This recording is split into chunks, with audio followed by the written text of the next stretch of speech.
J'ai été chargé d'intervenir sur les notions de santé publique et les besoins en termes de santé publique sur ce département, avec une population qui évolue, avec de plus en plus de personnes qui sont considérées comme migrants et qui amènent avec eux tous ces problèmes de relation à la langue et de l'apprentissage d'une deuxième langue. Il faut partir déjà d'une idée, c'est celle de l'évolution démographique de notre territoire.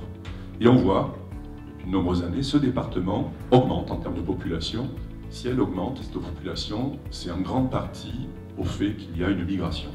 Ça veut dire que cette population-là, elle nous apporte aussi des problématiques de santé différentes de celles de la population autochtone. Il faut former, en tout cas c'est nous qui l'avons compris comme ça, qu'il fallait former les professionnels de santé. Et à mon niveau, moi, bien entendu, il s'agissait de former les professionnels infirmiers à venir. Je voudrais aussi revenir sur quelques enseignements et formations déjà disponibles dans le département. Alors, je vais parler de ceux que j'assure moi-même. Les soins en situation migratoire et transculturelle, c'est le programme sur lequel nous travaillons déjà cette année pour la 5e année avec Gilles Brest à l'IFSI auprès des étudiants infirmiers. L'intervention orthophonique dans les troubles développementaux des enfants bilingues, donc c'est la formation dont sont titulaires Anne-Laure Lunati et Christelle Chabert, dont une session a eu lieu à Manosque. Une vingtaine d'orthophonistes de PACA étaient présentes, dont je crois 9 de notre département.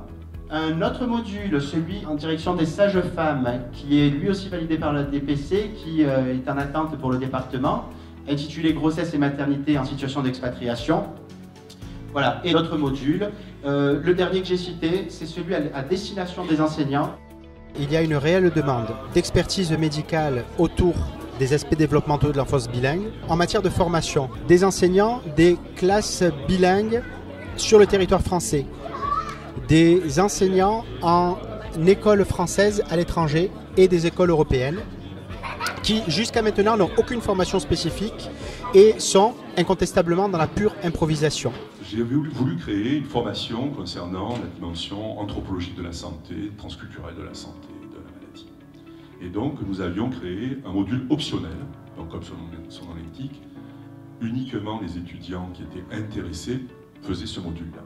Qui avait un certain succès, on travaillait avec des anthropologues, on a travaillé aussi avec des médecins qui s'intéressaient au domaine, plus particulièrement sur la psychiatrie, mais aussi sur l'aspect somatique de la maladie. Mais ça a resté un module optionnel. Depuis 4 ans, et grâce à notre collaboration avec Franck Scola, on a réaffirmé cet enseignement et on l'a rendu obligatoire. C'est-à-dire que c'est inscrit dans le cursus des étudiants et c'est non plus optionnel. Tous les étudiants sont formés à cette dimension-là et donc l'intervention a lieu au cours d'une unité d'enseignement qui s'appelle, alors là aussi on a fait exprès, c'est-à-dire qu'on aurait pu faire cette intervention dans une autre unité d'enseignement qui concerne l'anthropologie, mais justement, on voulait sortir cette intervention de ce domaine trop anthropologique et la situer dans le domaine de la santé publique, parce que c'est bien un problème de santé publique à laquelle il faut que nous répondions.